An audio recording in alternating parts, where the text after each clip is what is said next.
Gazette du Togo, une vision sur l'actualité togolaise et sur le monde.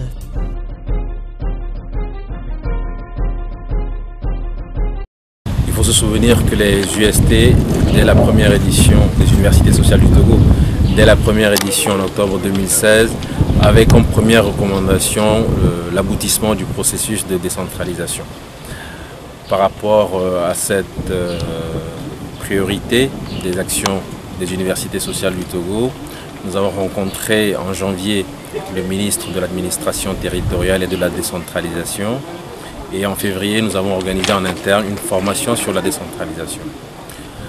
À partir des différentes informations que nous avons eues, nous nous sommes dit qu'il était important que nous puissions rencontrer les élus du peuple, donc des députés et des parlementaires du parti au pouvoir et des parlementaires de l'opposition, pour réfléchir ensemble sur les différents points qui seront discutés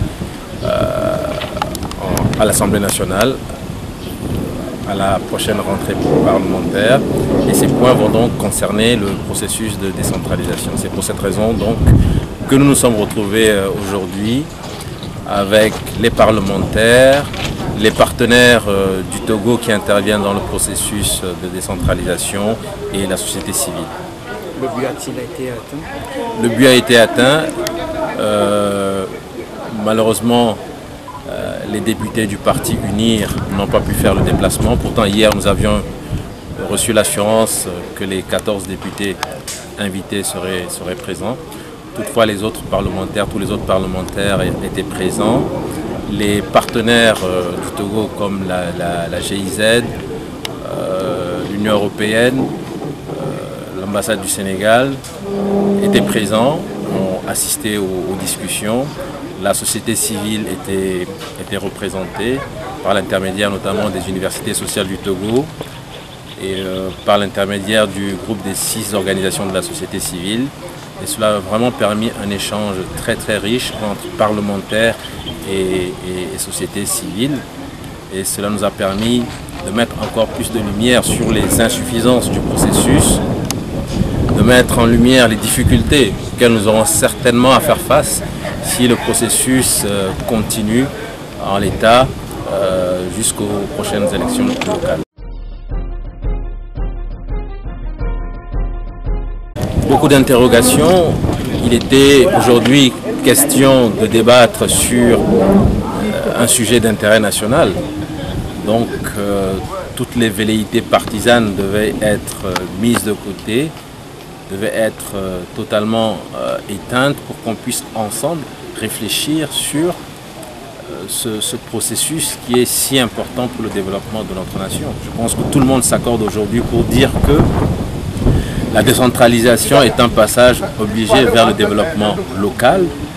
La décentralisation est un passage qui conduit à la bonne gouvernance locale, à la démocratie.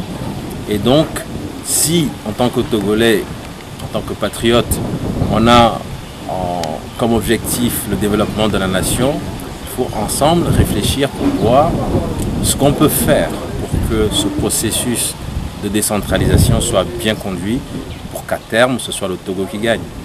Donc cette absence, ça a suscité en moi beaucoup d'interrogations, mais nous essayons de savoir ce qui s'est passé. Pourquoi est-ce qu'au dernier moment, les députés du parti au pouvoir ont préféré être aux abonnés absents et laisser les discussions se faire exclusivement entre les députés de l'opposition et la société civile.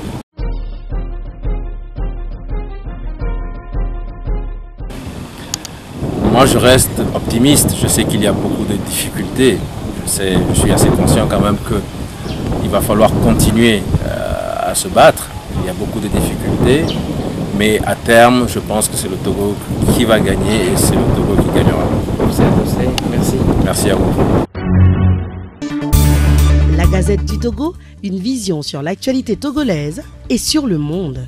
Rejoignez-nous sur le www.lagazettedutogo.com ou sur nos comptes Facebook, Twitter et YouTube. Pour tout contact, écrivez à contact@lagazettedutogo.com ou appelez le 92 80 88 53.